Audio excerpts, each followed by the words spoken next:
Look around you. I mean, really look. Every single day, we're completely surrounded by this hidden, microscopic world.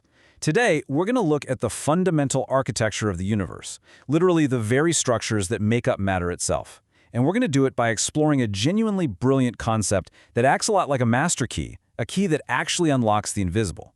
So get ready to expand your mind as we unpack a totally foundational concept in physics and chemistry, Bragg's law. Let's dive in. To kick things off, let's consider a seemingly impossible problem. Like, how do we actually see atomic arrangements?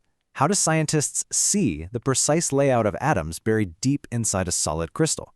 We are talking about structures that are unimaginably tiny. They are far, far too small for any conventional optical microscope to ever resolve directly.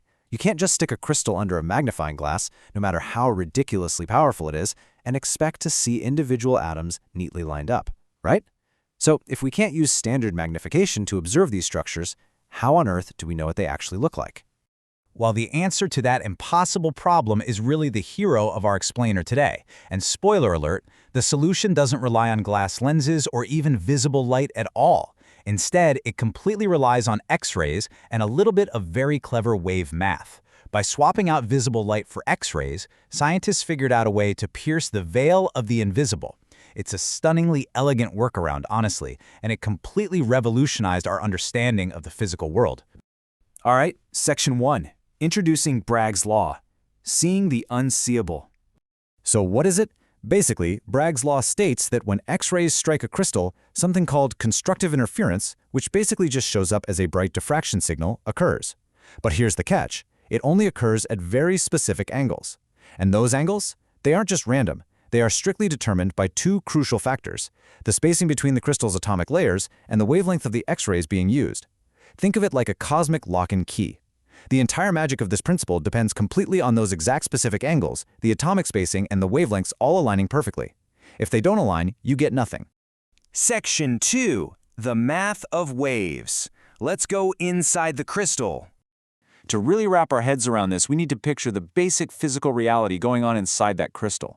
I want you to imagine those atomic layers stacked up like incredibly thin floors in a microscopic skyscraper. When a beam of X-rays hits the crystal, the waves reflect off these different floors, or atomic layers. But because some waves bounce right off the top layer and others penetrate deeper to bounce off the layers down below, they actually end up traveling slightly different path lengths. It makes sense, right?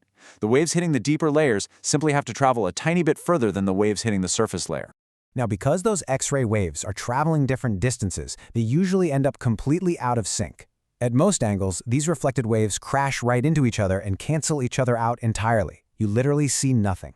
But, and this is a big but, at very specific angles, angles that are tied directly to that atomic spacing we talked about, something beautiful happens. The waves line up perfectly. Their peaks and valleys match up exactly, and they powerfully reinforce each other in what we call constructive interference. And the result? They produce a highly detectable, super bright spot.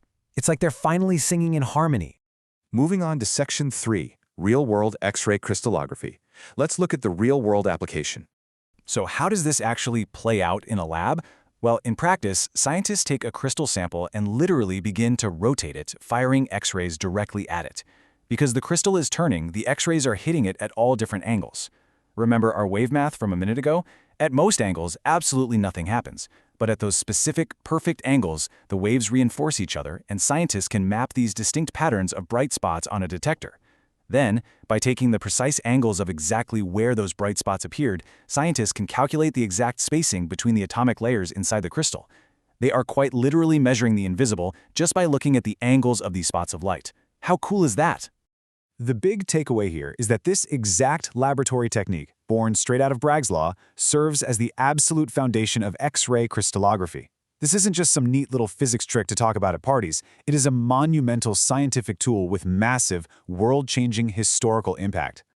The real-world applications of this law are nothing short of incredible. I mean, scientists have used this exact technique to determine the atomic structure of everyday items like table salt. They've scaled it way up to analyze incredibly complex proteins that drive human biology, and, perhaps most famously, this precise technique, relying directly on those Bragg diffraction patterns of bright spots, was used in the monumental discovery of DNA's double helix structure. Yeah, the very blueprint of life was revealed to us purely because we figured out how to bounce bounce X-rays off microscopic layers at highly specific angles. Finally, Section 4. Next, the Biot-Savart law. What comes next? I want to leave you with a provocative thought as we wrap up this explainer. If clever wave math lets us see the static structure of matter, how do moving electrons, like electric currents themselves, actually generate the magnetic fields that power our entire modern world? We've successfully conquered the static crystals, but what about the dynamic, moving flow of electricity and magnetism? Well, that is exactly what the Biot-Savart law explores, and it is a fascinating puzzle for us to unpack next time. Until then, keep questioning the invisible forces around you.